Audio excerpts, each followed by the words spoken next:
Hello everyone, आज हम class 7th में एसएसटी पढ़ेंगे और ये हमारा हिस्ट्री का थर्ड चैप्टर है, दिल्ली के सुल्तान, क्लास 7th। तो हम चैप्टर को स्टार्ट करते हैं।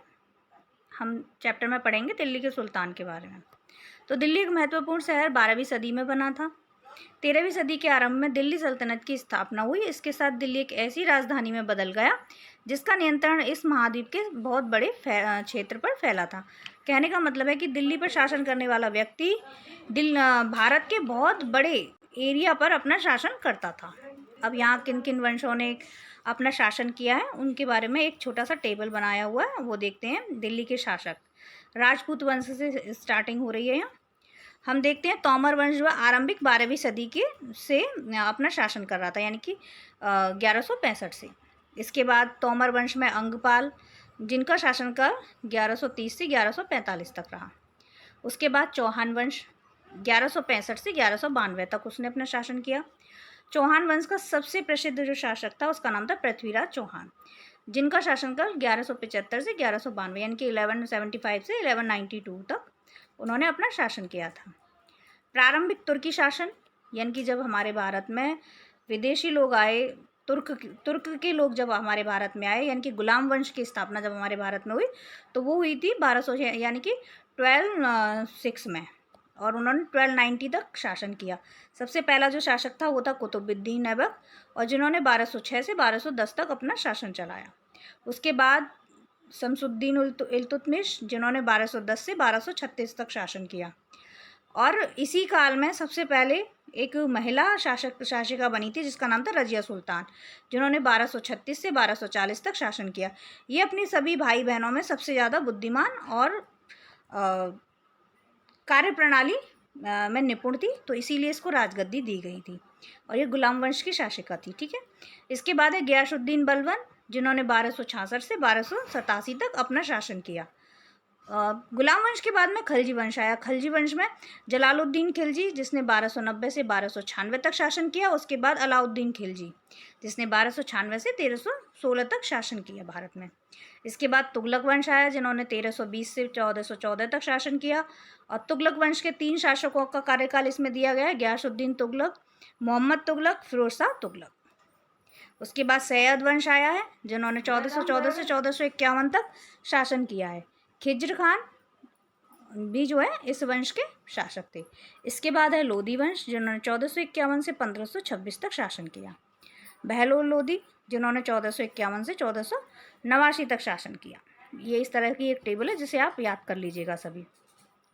अब हम जानते हैं दिल्ली के सुल्तानों के बारे में जानकारी कैसे प्राप्त होती है। तो अभिलेख, सिक्के और स्थापत्य यानी कि भवन निर्माण कला के माध्यम से काफ़ी सूचना मिलती है, मगर और भी महत्वपूर्ण इतिहास की तारीख या फिर तवारीख हैं जो सुल्तानों के शासन में प्रशासन की भाषा यानी कि फारसी भाषा में लिखे गए थे।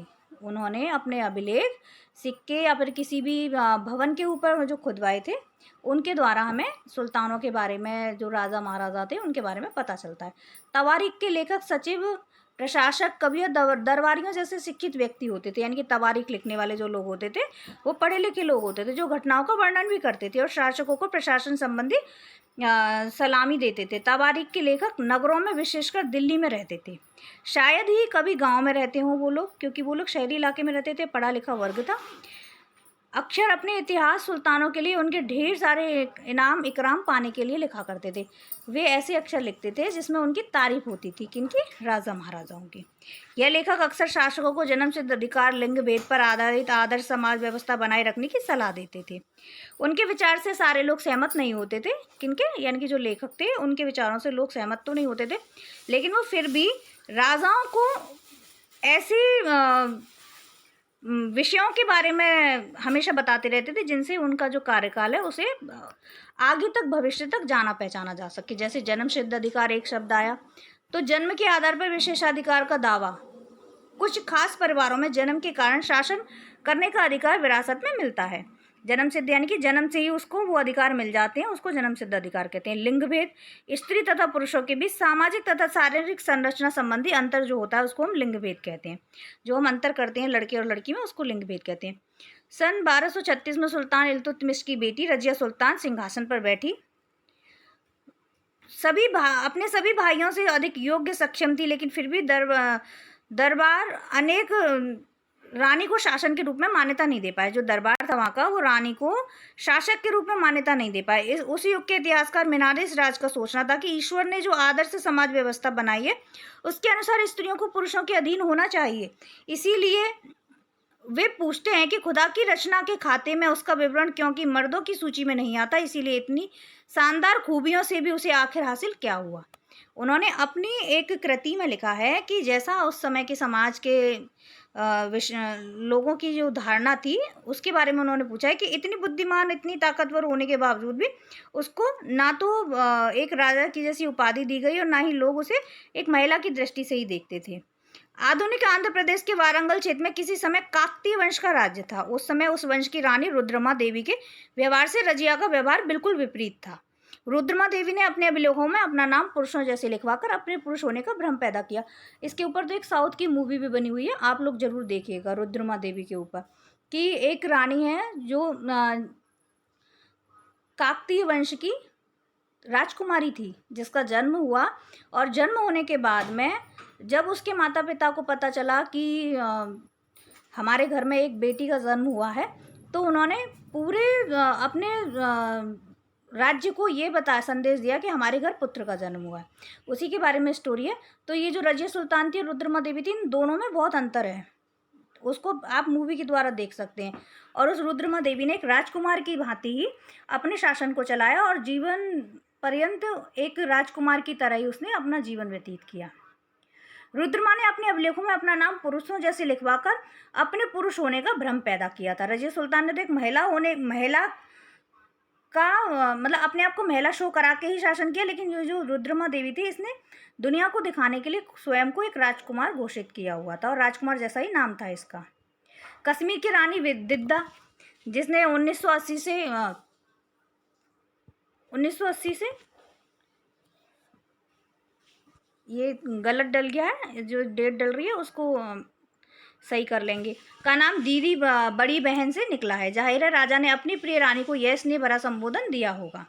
दिल्ली सल्तनत का विस्तार गैरिसन शहर से साम्राज्य तक, ये पॉइंट है, इसके द्वारा हम समझेंगे कि गैरिसन शहर क्या होता था। गैरिसन शहर किलेबंद बसाव क्षेत्र थे जहाँ सैनिक रहते थे। अब इसमें भीतरी क्षेत्र होता था। किसी शहर या बंदरगाह के आसपास के इलाके को शहर के लिए वस्तुओं और सेवाओं की पूर्ति करने हेतु जो प्रदेश होता था उसको भी भीतरी प्रदेश कहते थे। ये हमारे क्वेश्चंस में आता है, तो इसको याद कर लीजिएगा। दिल्ली के सुल्तानों का भीतरी प्रदेश पर नियंत्रण ना के बराबर था और इसीलिए उन्हें आवश्यक सामग्री, रसद आदि के लिए व्यापार, कर या लूटपाट पर ही निर्भर रहना पड़ता था। अलाउद्दीन खिलजी ने अपने सैन्य अभियान में मालवा के मांडू से लेकर देवगिरी, दवार समुद्र तथा मधुरी तथा तंजावुर जैसे सुदूर दक्षिण भारत के राज्यों को विजिट किया। दक्षिण की विजय उसके प्रसिद्ध सेनानायक मलिक काफूर के नेतृत्व में हुई। उसने जीतने के बाद उन्हें अपने राज्य में नहीं मिलाया, सिर्फ अपने वार्षिक कर वसूला था। वो क्या करता था, उसे अपने राज्य में नहीं मिलाया, सिर्फ उनसे टैक्स लेता था। 12वीं सदी के आखिरी दशक में कुब्बत इस्लाम मस्जिद तथा उसकी मीनार यह जामा मस्जिद दिल्ली के सुल्तान द्वारा बनाए गए सबसे पहले शहर में स्थित है। इतिहास में इस शहर कैलहेडी ए कोहना कहा जाता है, उसे कैलेडिया कुरना कहा जाता है। बेगमपुरी मस्जिद, बेगमपुरी मोहम्मद तुगलक के राज्यकाल में दिल्ली में आज की नई राजधानी जहांपना विश्व की स्मरण स्थली की मुख्य मस्जिद के तौर पर बनाई गई थी। मस्जिद के खंभों वाली कक्षा को लिवान कहते हैं। मस्जिद के किबुना के आखिरी सिरे को ममसुरा कहते हैं। मस्जिद के आंगन को सहन कहते हैं। नमाज के दौरान मुसलमान मक्का की तरफ मुंह करके खड़े होते हैं। मक्का जो है पश्चिम की ओर पड़ता है। भारत की ओर से अगर देखा जाए तो वो भारत में पश्चिम की ओर पड़ेगा और जो मक्का की दिशा है उसको किबला कहा जाता है। दिल्ली के सुल्तानों ने सारे उपमहाद्वीप के अनेक शहरों में मस्जिद बनवाई। इससे मुसलमान और इस्लाम के रक्षक होने के दावे को बल मिलता था। समान आचार संहिता और आस्था का पालन करने वाले श्रद्धालुओं के परस्पर एक समुदाय से जुड़े होने अब उत्पन्न करने में भी सहायक थी। एक जरूरी था क्योंकि मुसलमान अनेक प्रकार की पृष्ठभूमियों से आते थे, लेकिन उन्होंने विश्व में अपने आप को एक सूत्र में बांधने के लिए किसका निर्माण कराया था, मस्जिद का निर्माण कराया था, जिसमें आकर के सभी मुसलमान अपने अल्लाह की, अपने ईश्वर की आराधना करते थे और स्वयं को मुसलमान होने के लिए गर्व महसूस करते थे।